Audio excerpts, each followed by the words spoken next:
지난 주일날에 우리가 민수기 25장을 살펴봤습니다. 그 25장에 무슨 내용이 있었는가 하면은 이스라엘 백성들이 시딤에 도착했는데 그 시딤에서 모압 여인들과 음행을 하게 됩니다.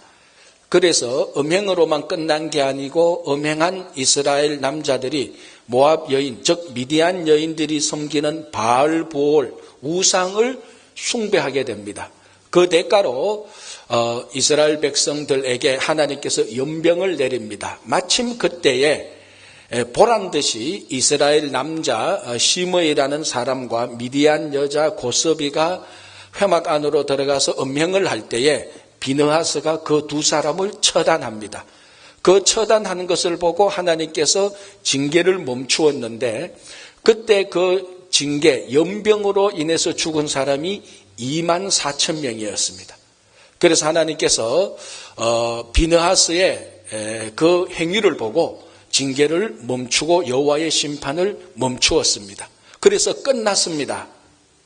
그런데 오늘 민수기 31장을 보면은 이게 끝난 게 아니고 계속해서 이어지고 있다는 것을 우리가 알 수 있습니다. 그러니까 민수기 25장에서 나타난 사건은 다시 말하면 이건 전편이고 오늘 민수기 31장은 그 전편에 그대로 이어서 후편으로 이어지고 있습니다.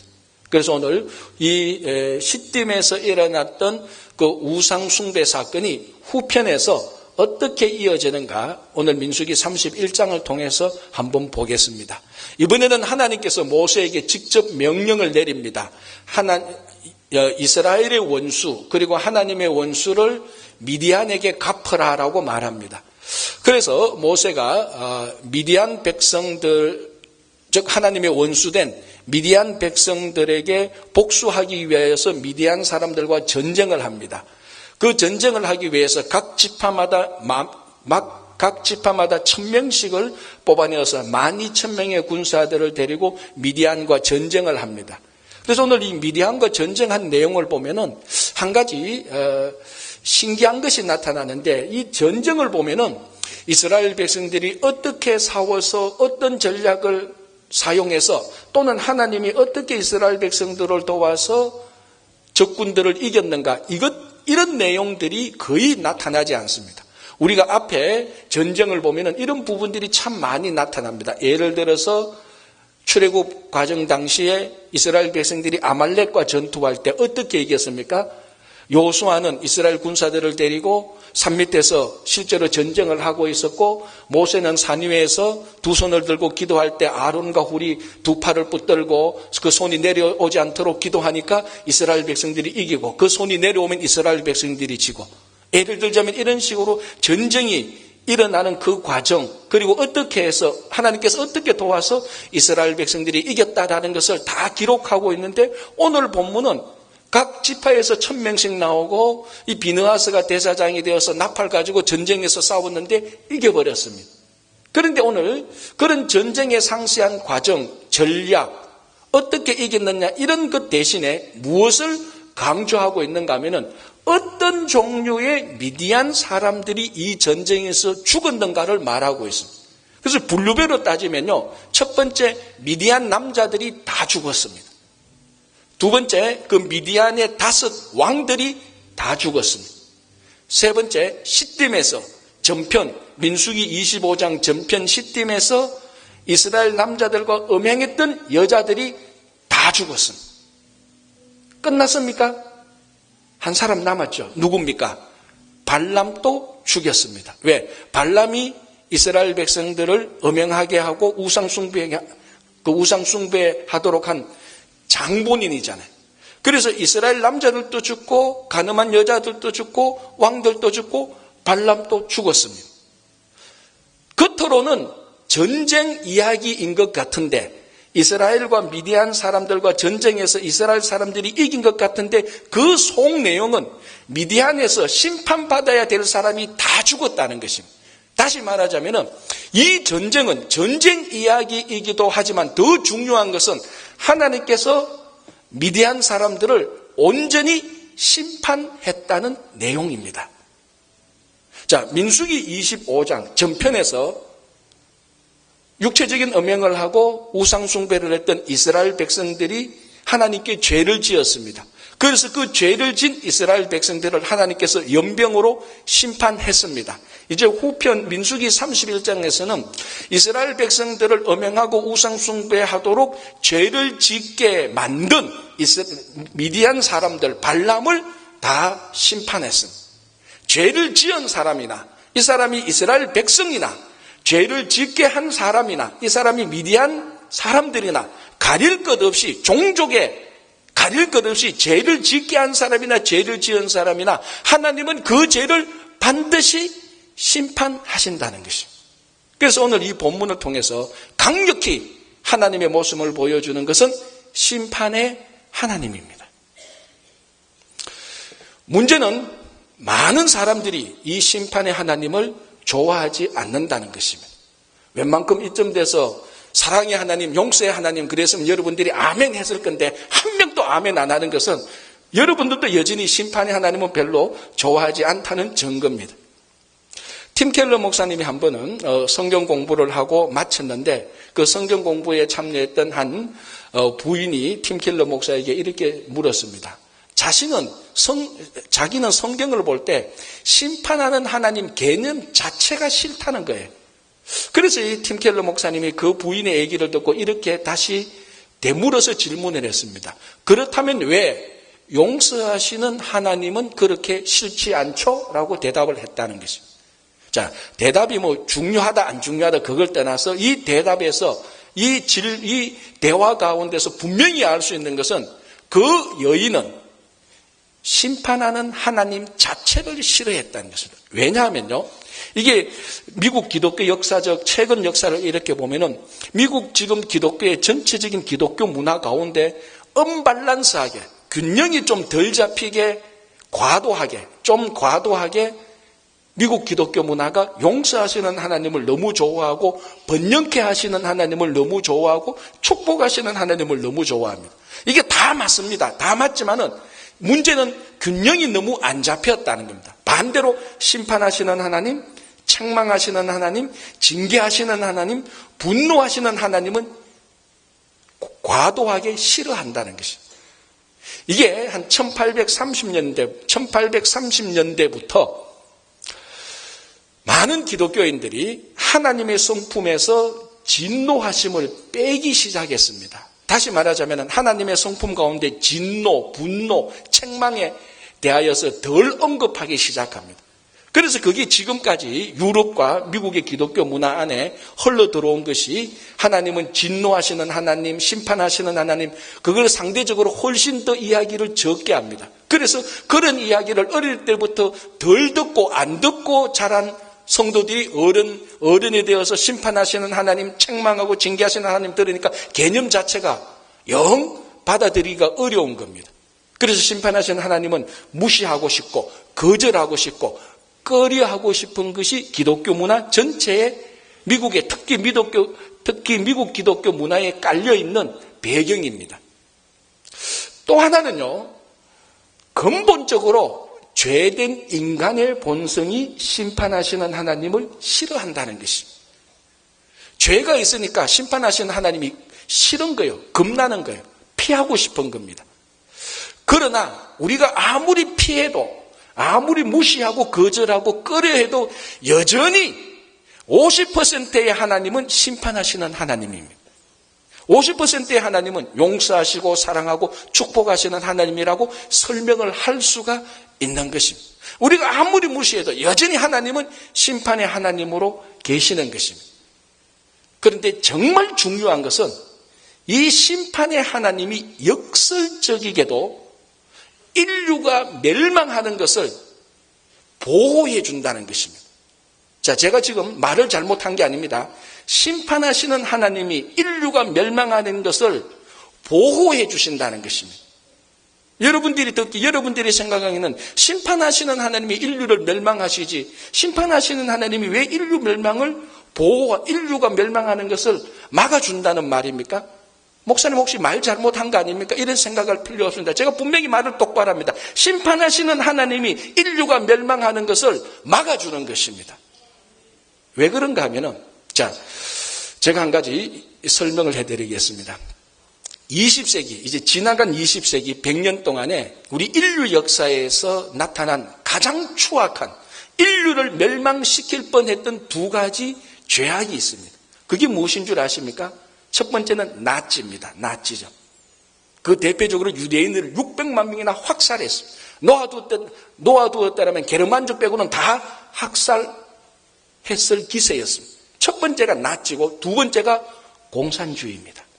인류 역사적으로 20세기 100년 동안에 이 나치와 공산주의가 인류를 멸망시킬 수 있는 가장 추악한 죄였습니다. 폴란드의 노벨 문학상을 받았던 체슬라프 밀라제라는 유명한 폴란드의 민족 시인이 100년을 살면서 20세기를 오롯이 살아가면서 나치와 공산주의를 다 경험하게 됩니다. 그러면서 그 사람이 이런 말을 합니다. 인류가 심판하는 하나님을 두려워하지 않을 때에 얼마나 잔인해지는가를 자기가 경험했다는 것입니다. 참 이 말은 중요합니다. 사람들이 심판하는 하나님을 두려워하지 않을 때 자기 마음대로 폭행을 행하고 자기 마음대로 잔인하게 하고 자기 마음대로 죽인다는 것입니다. 왜 사람이 자기 마음대로 행동을 했냐? 인류가 왜 나치와 공산주의를 통해서 수백만 명을 학살하게 했냐? 심판하는 하나님을 무시했기 때문이라는 것입니다. 뒤집어 말하자면은 정말 인류가 심판하시는 하나님 앞에서 거룩한 두려움으로 섰더라면은 인류가 마음대로 학살하거나 마음대로 폭행이나 폭력이나 잔인하게 행동을 하지 않았을 것이라는 것입니다. 무슨 말입니까? 심판하는 하나님을 진짜 인류가 두려워했더라면 인류를 더 온전하게 지킬 수 있었던 것입니다. 자, 심판하는 하나님이 인류를 지켜주신 것입니다. 심판하는 하나님 앞에 인류가 거룩한 두려움으로 섰을 때 사람들은 자기 마음대로 할 수가 없고 마음대로 못합니다. 그래서 심판하는 하나님은 인류가 멸망할 수 있는 것을 제어해주는, 막아주는 하나님이 되는 것입니다. 실제로 민수기 25장과 민수기 31장에서 심판하는 하나님께서 이스라엘 백성들을 심판하지 않았더라면 이 이스라엘 백성들은 온전한 하나님의 자녀가 될 수 없었던 것입니다. 하나님께서 죄를 지은 이스라엘 백성들을 심판했고 죄를 짓게 한 미디안 백성들을 심판했기 때문에 이스라엘 백성들은 온전히 하나님의 자녀의 정체성을 가지고 가나안 땅에 들어갈 수 있었던 것입니다. 심판하는 하나님은 우리를 멸망시키는 하나님이 아닙니다. 역설적이게 심판하는 하나님은 우리를 온갖 폭행과 잔인함과 멸망으로부터 우리를 지켜주시는 하나님입니다. 특별히 이민사회에서 한 가지 더 추가해야 될 심판하는 하나님을 싫어하는 이유가 있습니다. 이건 아주 특이한, 우리 이민사회에 있는 특이한 이유인데 그게 무언가 하면 왜 우리가 심판하는 하나님을 싫어하는가 하면 쉽게 말하자면 우리 삶이 너무 힘들고 피곤하다는 것입니다. 힘들고 피곤한데 심판하는 하나님, 그 안에 담겨져 있는 공격하고 책망하고 징계하는 하나님 말을 듣는 것 자체가 부담이 되고 싫습니다. 여러분들 다 그럴 거 아닙니까? 그래서 이미 목회를 오래 하신 은퇴하신 선배 목사님들이 우리들한테 멘토링할 때 꼭 해주는 말이 있습니다. 이 젊은 목사들 교회에서 성도들 좀 책망하지 말어. 일주일 내내 열심히 일하고 왔는데 교회 와서 또 목사가 예언서를 읽어가면서 책망하고 이 목사의 자식들아 책망해봐. 성도들이 뭐가 좋겠어라고 말을 합니다. 여러분 다 고개를 끄덕끄덕 하시네요 보니까. 맞습니다. 그 선배 목사님들의 그 목회 경험을 통한 그 통찰력은 정말 귀한 겁니다. 그러나 여러분, 우리가 아무리 피곤하고 아무리 힘들어서 심판하는 하나님을 무시하고 역사의 뒷배곡으로 던져버린다고 해도 다시 말씀드리지만 여전히 하나님은 절반은 심판하는 하나님, 공의의 하나님으로 계시는 것입니다. 문제는 이 심판하는 하나님이 아무리 우리의 삶이 피곤하고 힘들어도 우리를 공격하고 우리를 무지막지하게 무너뜨리는 하나님이 아니라는 것입니다. 이민사회에서도 우리가 아무리 피곤하고 힘들어도 심판의 하나님은 여전히 우리를 바른 길로 걸어가도록 인도하시는 하나님입니다. 여러분 한번 삶을 생각해 보십시오. 정말 우리가 연약한 우리가, 죄인된 본성을 가지고 있는 우리에게 심판하는 하나님이 없는데 우리가 피곤하고 힘들다면 우리는 분명히 우리 마음대로 살아갈 것입니다. 마음대로 살아가는 그 순간은 즐겁고 기쁘지만 그 마지막은 반드시 멸망입니다.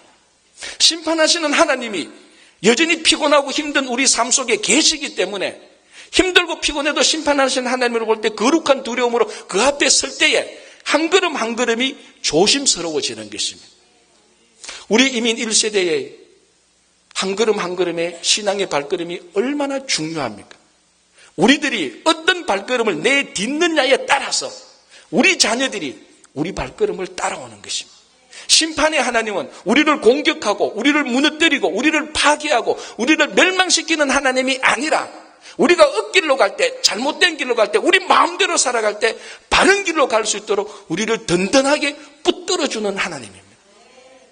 그래서 우리는 여전히 이 심판의 하나님을 바라보면서 그 앞에 거룩한 두려움으로 설 때 한 걸음 한 걸음을 하나님의 뜻대로 올바르게 걸어감으로 다음 세대에 정직한 신앙의 발걸음을 남길 수 있는 것입니다.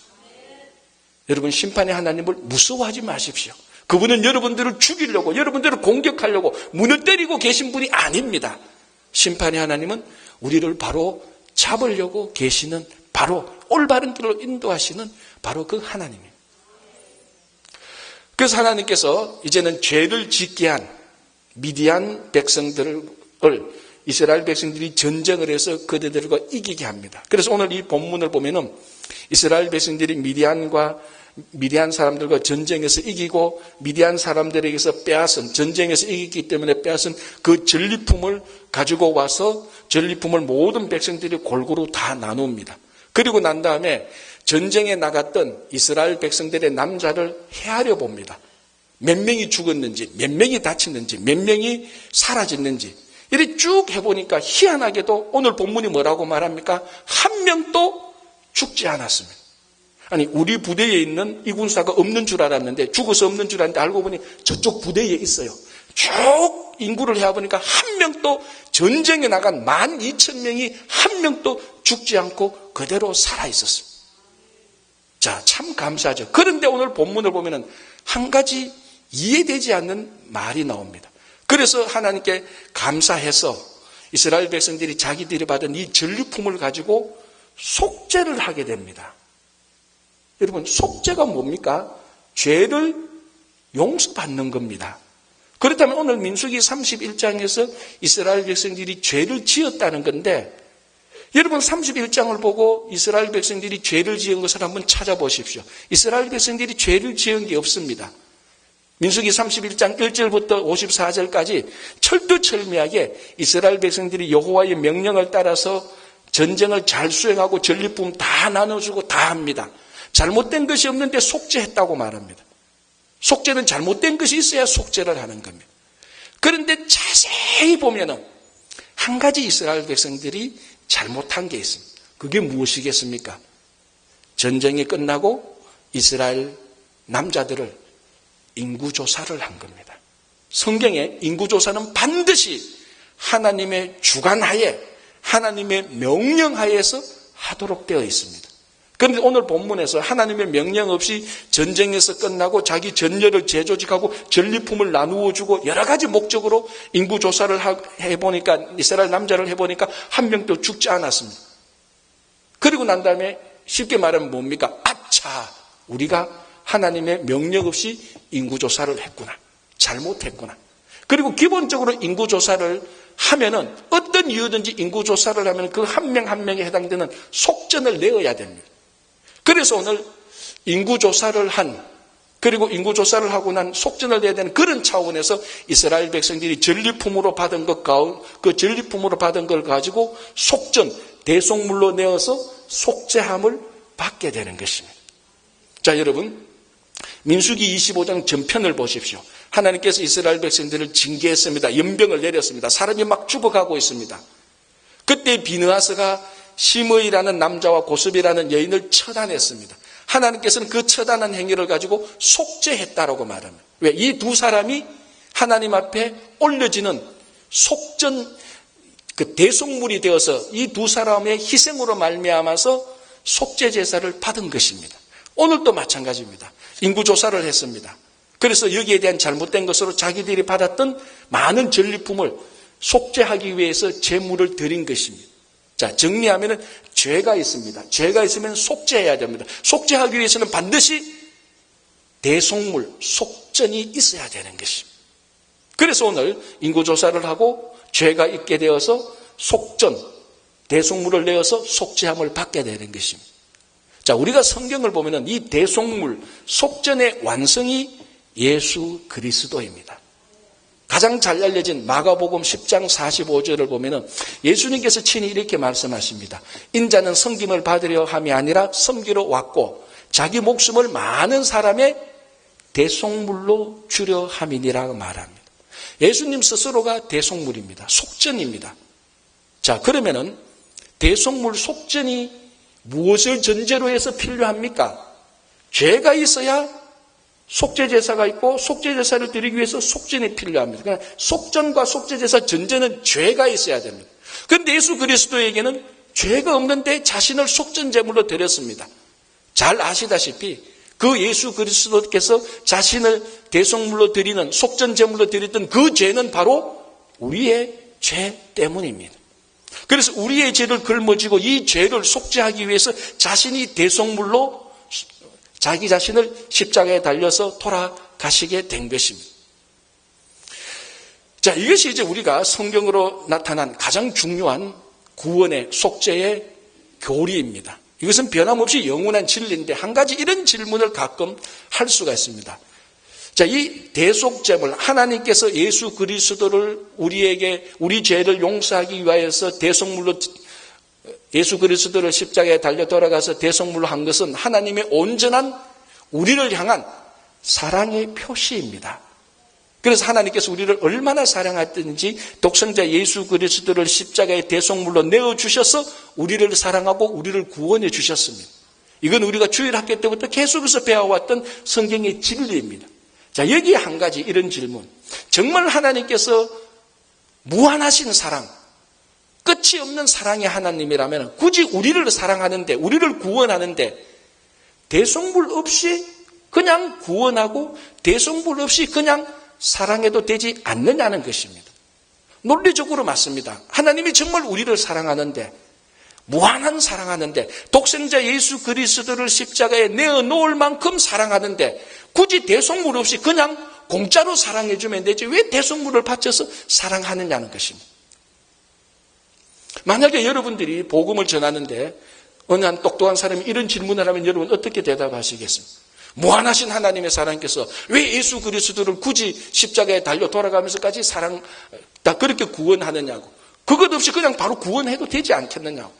논리적으로 그 말이 틀린 말은 아니지만 간단하게 말하면 우리 일반적인 말로 하면 공짜 사랑은 진짜 사랑이 아닙니다. 진짜 사랑은 희생이 있어야 됩니다. 그래서 우리 주변에 보면요, 엄마 아버지가 아주 부자인 아들이 별로 어머니의 사랑을 느끼는 경우가 별로 없습니다. 왜? 엄마 아버지가 자기한테 주는 물질 사랑, 자기가 보니까 엄마 아버지가 희생 없이 자기한테 주는 것 같거든요. 그러니까 자기는 엄마한테 공짜 사랑을 받습니다. 그러니까 엄마 아버지가 자기한테 주는 그 사랑을 귀한 줄 모릅니다. 그런데 반면에 특별히 우리 이민자의 자녀들 가운데 어머니 아버지가 열심히 수고해서 자기 삶을 건강을 해쳐가면서 병 얻어가면서 벌어들인 물질을 가지고 대학 등록금 대고 자녀들을 해줄 때 그 자녀들은 부모의 사랑을 압니다. 왜? 희생을 봤거든요. 그건 공짜 사랑이 아니고 희생이 있는 사랑이기 때문에 진짜 사랑인 줄 아는 것입니다. 여러분, 공짜 사랑은요, 진짜 사랑인가를 못 느끼게 되는 것입니다. 하나님께서 우리를 진짜로 사랑하셨습니다. 하나님은 공짜 사랑이 아니고 대속물하고 어떤 조건 없이 우리를 그저 사랑하십니다. 그럼에도 불구하고 독생자 예수 그리스도를 대속물로 희생제물로 내어놓으면서까지 우리를 속죄하게 된 그 이유는 하나님의 사랑이 진짜 사랑이라는 것을 우리들에게 보여주기 위함입니다. 여러분 한번 생각해 보십시오. 진짜 하나님께서 대속물 없이 예수 그리스도의 십자가에 달려 돌아가심 없이 여러분들을 사랑했다면 하나님의 사랑을 그만큼 뼈저리게 느끼겠습니까? 공짜 사랑은 진짜 사랑이 아닙니다. 해리포터 얘기 좀 해볼까요? 우리 어르신들 해리포터가 뭐 초콜릿 이름인 줄 알고 계시는 분들도 있는데 해리포터는 유명한 어린이 소설입니다. 자, 거기 1권에 보면 해리포터가 주인공인데 마법사입니다. 아주 이제 11살 때 자기가 마법사이라는 걸 알고 마법 학교로 들어갑니다. 근데 이제 마법 학교에서 마법을 배우며 이렇게 살아가는데 거기에 마법 학교에 여러 교수들이 있습니다. 다 마법사들이에요. 거기 스네이프 교수가 이 해리포터를 죽이려고 하는 해리포터의 적인 것처럼 나타납니다. 그리고 1편을 보면 해리포터가 스네이프 교수가 진짜 자기를 죽이려고 하고 자기를 공격하는 사람인 줄 착각하고 있습니다. 근데 나중에 알고 보니까 스네이프 교수는 오히려 해리포터의 보호자고 퀴렐이라는 교수가 진짜로 자기를 죽이려고 했던 나쁜 마법사인 것을 알게 됩니다. 그때 퀴렐 교수의 정체가 드러나는데 여러분 혹시 책이나 영화 보면 어떻게 나타나는가 하면 퀴렐 교수의 뒤통수가 다른 인물이 하나 나타납니다. 그 인물이 누굽니까? 이게 볼트모트입니다. 이 해리포터의 악의 상징, 사탄의 상징입니다. 그래서 이 뒤통수에 있는 볼트모트가 퀴렐 교수, 머리가 붙어 있는 거죠. 퀴렐 교수에게 해리포터를 죽이라고 계속 사주하지만 퀴렐 교수는 결국 해리포터를 죽이지 못하고 사라집니다. 그 과정에서 해리포터는 기절하고 넘어졌는데 해리포터에 있어서는 덤블도어가 나중에 병원에서 해리포터를 케어하고 덤블도어하고 해리포터하고 얘기를 합니다. 그제서 해리포터는 그 전모를 다 알게 됩니다. 누가 자기의 적인지 누가 자기의 보호자인지. 그때 해리포터가 자기 스승 덤블도어에게 묻습니다. 왜 볼트모트가 나를 해치지 못했나요? 왜 나를 죽이지 못했나요? 이렇게 말을 할 때 덤블도어가 말합니다. 너의 어머니의 사랑의 힘 때문이다라고 말을 합니다. 자, 여기 중요한 인물이 나타나는데 바로 해리포터의 어머니입니다. 해리포터의 어머니 릴리 포터는 해리포터가 1살 때에 해리포터를 살리기 위해서 자기가 대신 죽게 됩니다.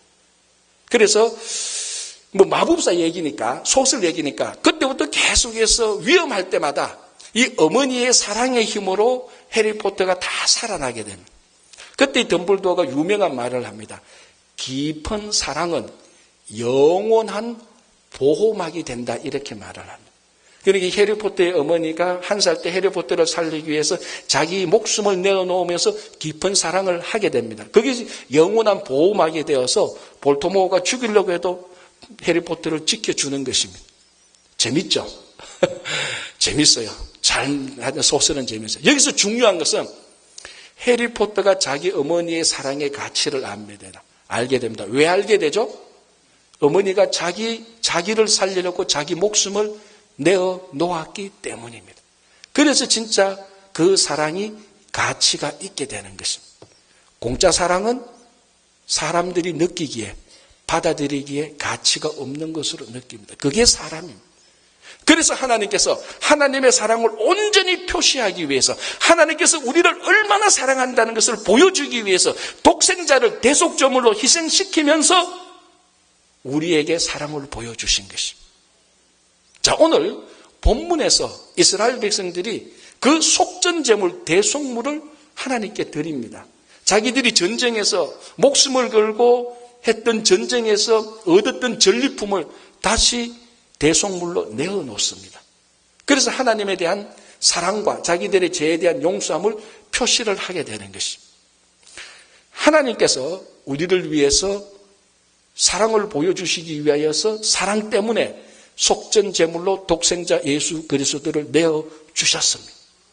이제는 우리가 하나님을 사랑하는데 여러분들은 무엇을 속전제물로 내어드리겠습니까?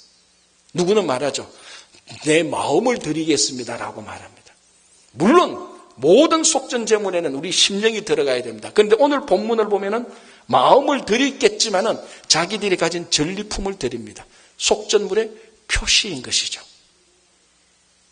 우리가 이 속전물을 하나님께 드릴 때, 시간을 드릴 때, 우리의 물질을 드릴 때, 우리의 섬김을 드릴 때, 우리의 봉사를 드릴 때, 우리의 재능을 드릴 때에 하나님께서 그 속전제물을 받으십니다. 그런데 정말 중요한 것은 우리가 하나님께 드리는 희생적인 속전제물은 하나님이 무엇이 부족해서 하나님의 부족한 것을 채우는 데 사용되어지는 것이 전혀 아니라는 것입니다. 오늘 본문에 뭐라고 말하는가 하면 31장 50절을 제가 읽어드려 볼게요. 이스라엘 백성들이 속전제물을 드리는데 이렇게 말하고 있습니다. 우리 각 사람이 받은 바 금폐물 곧 발목걸이, 손목걸이, 인장반지, 귀걸이, 목걸이들을 여호와께 헌금으로 우리의 생명을 위하여 여호와 앞에 속죄하려고 가져왔나이다. 속죄제물, 속전제, 금, 폐물을 가져왔는데 하나님이 뭔가 부족해서 하나님이 모자라서 그거 채우려고 가져왔습니다. 이 말입니까? 아니죠. 우리 생명을 위하여서 속전제물을 가져와서 속죄제사를 하는 것입니다. 다시 말하자면 하나님께서는 예수 그리스도 대속물을 우리를 위해서 드렸습니다. 우리가 그 하나님의 사랑에 감사해서 우리가 속전제물을 드리는데 하나님께 드리지만은 그 드림의 목적이 하나님의 부족함을 채우는 것이 아니고 다시 우리를 위해서 돌아오는 것입니다. 하나님께서 대속물을 드려도 우리를 위한 것이고 그 하나님의 대속물에 감사해서 우리 죄 용서를 받기 위해서 우리가 드리는 속전제물, 그것이 물질이든지 시간이든지 헌신이든지 무엇이든지 간에 하나님의 보좌를 채우는 게 아니고 다시 우리에게 돌아오는 것입니다. 여러분들이 어떤 속전제물을 드린다 할지라도 하나님 앞에 진심으로 드리는 속전제물은 인간적으로 말하면 공중에서 그냥 소비되는, 날아가 버리는 속전제물은 하나도 없습니다. 하나님께서 다시 우리를 위하여서 다 돌려드리는 것입니다. 그래서 오늘 우리 생명을 위해서 속전제물을 드린다 이렇게 말을 합니다. 뭐 인간적인 말로 할까요? 손해보는 거 하나도 없습니다. 하나도 없습니다. 하나님의 사랑은 여전히 우리를 위하여서 무엇을 우리를 위해서 더해 줄까? 그것을 하나님은 생각하고 있는 것입니다. 단지 이 속전제물을, 희생제물을, 이 대속물을 우리가 드리는 것은 우리 사랑의 표시를 하나님께 온전하게 드리는 것입니다.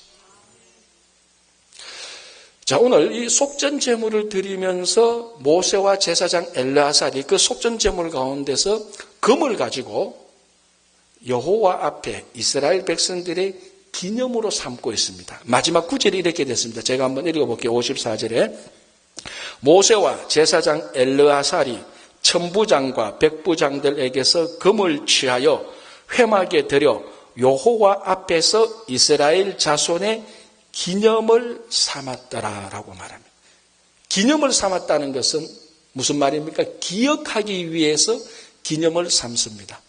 오늘 참 특이하게 이 속전제물은 이스라엘 백성들의 죄를 용서함 받고 이스라엘 백성들의 사랑의 표시로 내어드림과 동시에 하나님 앞에서 이스라엘 백성들을 기억하는 기념품으로도 사용되는 것입니다. 여러분, 기억이라는 것은 무지무지하게 중요합니다. 이런 말이 있습니다. 기록되지 않은 것은 일어나지 않은 것과 같고 기억하지 않은 것은 없었던 일과 같다는 것입니다. 한 번 더 얘기할까요? 기록되지 않은 것은 일어나지 않는 일과 같고 기억하지 않는 것은 없었던 일과 같습니다. 여러분, 역사는 기록됨으로 역사가 있었던 일이 되는 것입니다. 기록되지 않고 기억되지 않는 것은 아무리 과거에 위대한 일이 일어났다 할지라도 그것은 없었던 일이고 일어나지 않았던 일과 똑같습니다. 그래서 성경에서는 하나님께서 이스라엘 백성들을 얼마나 사랑하고 하나님께서 이스라엘 백성들을 얼마나 보호하고 이스라엘 백성들을 지켜주실 때마다 이스라엘 백성들을 그것을 기념하기 위하여서 하나님 앞에 반드시 어떤 형식이든지 물질로 표시합니다. 야곱을 보십시오. 야곱이 베델, 원래는 루스였죠. 루스에서 처음 말로만 듣던 여호와 하나님을 만납니다. 그래서 만나고 보니까 이곳이 하나님의 집이었다. 벳엘이라고 말을 하고 그것을 기념하기 위해서, 기억하기 위해서 어떻게 합니까? 내가 마음속으로 기억하겠다. 그거 아닙니다. 자기가 그날 밤에 자고 잠을 잤던 돌베개를 가지고 기념품으로 세웁니다. 그걸 볼 때마다 기억하게 되고 기념하게 되고, 그걸 볼 때마다 과거에 자기를 지켜주신 하나님이 자기 삶 속에서 그대로 살아나는 것입니다. 기억하지 않는 것, 기록되지 않는 것, 다시 말해 우리가 잊어버렸던 것은 없었던 일과 같고 일어나지 않는 일과 같습니다. 아무리 위대한 일이라 할지라도. 참 각 민족마다 이 설화이라는 게 있죠. 한국에서는 사람이 죽고 나면은 저승길로 갑니다. 그런데 사람이 죽고 나면 저승길로 갈 때 반드시 건너는 강이 있습니다. 그 강이 무슨 강이죠? 그게 황천이에요. 아니면 삼도천. 이 그리스 신화에도 있습니다. 그리스 신화에도 사람이 죽고 이성에서 저승으로 가려면은 5개의 강을 지나야 됩니다. 4번째 강 이름이 뭔 줄 압니까? 여러분 잘 아는 강인데 렛대의 강입니다. 그게 렛대의 강. 렛대의 강은 그 강을 지나면서 그 강물을 마십니다. 마시면서 무슨 일이 일어납니까? 이성에서 일어났던 일을 다 잊어버리게 됩니다. 완전히 망각해야 죽은 사람이 됩니다. 이성에서 일어났던 일을 다 잊어버려야 죽은 사람, 망자로서 대접을 받게 되는 거예요. 그게 그리스 신화였습니다. 그래서 렛대의 강물을 마시는 사람은 완전히 다 잊어버립니다. 무슨 말인가 하면 그리스 신화에서도 죽은 자는 기억하지 못하고 기억하지 못하는 자는 죽은 자라는 것입니다. 그래서 오늘 이스라엘 백성들이 미디안과의 전쟁에서 하나님께서 자기들을 지켜주시고 미디안과에서 이기고 자기들이 잘못했을 때 심판받고 그 심판이 이스라엘 백성들을 하나님의 자녀로 올바르게 세워주는 것을 잊어버리지 않게 하기 위하여서 속전으로 낸 것 가운데 금을 따로 뽑아서 기념으로 딱 삼아 놓는 것입니다. 그걸 볼 때마다 하나님을 기억하는 것입니다. 가장 중요한 이 기억하는 사건은요, 이스라엘 백성들이 출애굽 광야 40년을 마치면서 요단강을 건너가게 됩니다. 여러분 요단강 어떻게 건넙니까? 언약궤를 맨 제사장이 요단강에 발을 닿자마자 흐르던 요단강이 멈추게 됩니다. 그래서 이스라엘 백성들이 다 건너갑니다. 이것을 기억하기 위하여서, 기념하기 위해서 어떻게 합니까? 하나님께서 여호수아에게 명령합니다. 그 제사장의 발이 닿은 요단강에 돌을 12개를 취해라. 한 지파에 한 명씩. 그래서 그 12개의 돌을 가지고 요단강을 건너고 길갈이라는 곳에 12개를 세워 놓습니다. 그래서 나중에 이 12개의 돌이 무엇이냐 후손들이 묻거든. 그때 하나님이 이스라엘 백성들을 인도해서 요단강을 건너게 했다라는 것을 말해주기 위해서, 그것을 기억나게 하기 위해서 12개의 돌을 길갈에 세워놨어. 이게 기념하는 것, 기억하는 것입니다.